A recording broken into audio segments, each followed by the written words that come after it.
This next section focuses on plants that we can find on the ground. These are largely classified as wild herbs, and we're going to go through a range of different plants that you should find in many different locations. Here we have a little patch of clover. You can see the little leaves here. They don't have their flowers yet. All clovers are edible. And the red clover is particularly tasty, sometimes called strawberry clover.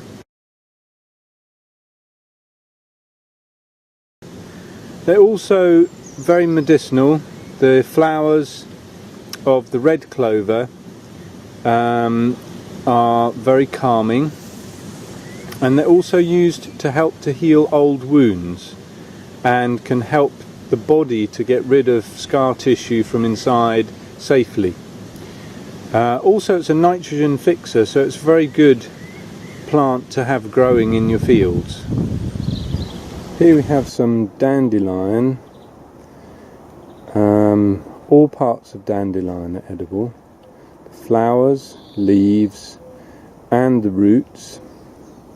The roots can be dug up and roasted and made into a kind of coffee, which is very beneficial for the liver. The leaves are quite bitter, but they're used in salad, especially on the continent.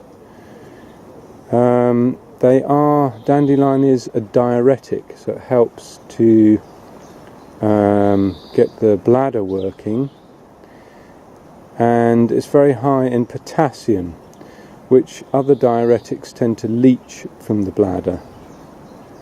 If you look at the leaf shape, you'll see that there are a series of teeth-like shapes. This is the way to recognize dandelion leaf. It's a French name meaning lion's tooth, dent de lion. So just remember the teeth. At the back there we've got cleavers. Just there, that's cleavers. That's also edible, and that's a very cleansing plant, but it's also called goosegrass and it's very sticky. Just the tops cooked are good, and then we've got some nettle just at the back there, all growing together.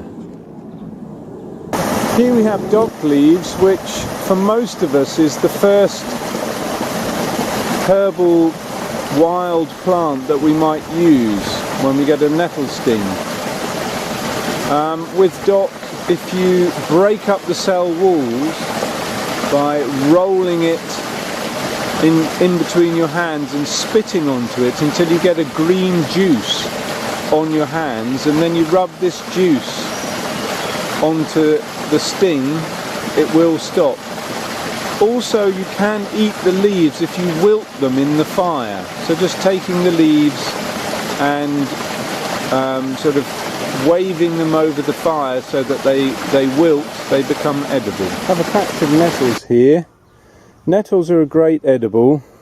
All we have to do is just beware of picking them, and we need to do that either very firmly, nipping off the tops, which are the best parts, or using gloves.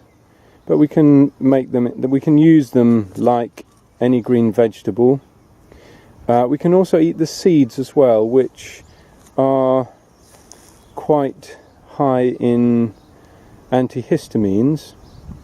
If we make a tea of nettles, it can be very stimulating, and it can stimulate the appetite, and the whole plant can be quite stimulating. They're introduced by the Romans, and the Romans used to sting themselves on their arthritic joints in particular, and they used to use them to sting themselves to keep warm in the colder parts of England. Nettle also contains high levels of vitamin C, K and iron, and helps to expel mucus from the body. This little wayside plant here, called plantain, we can recognise because the veins run through the leaf.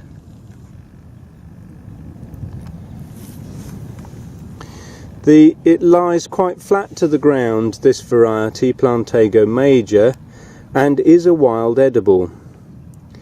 It has somewhere in the region of 5 different healing actions on the body, and I'll give you the list of those.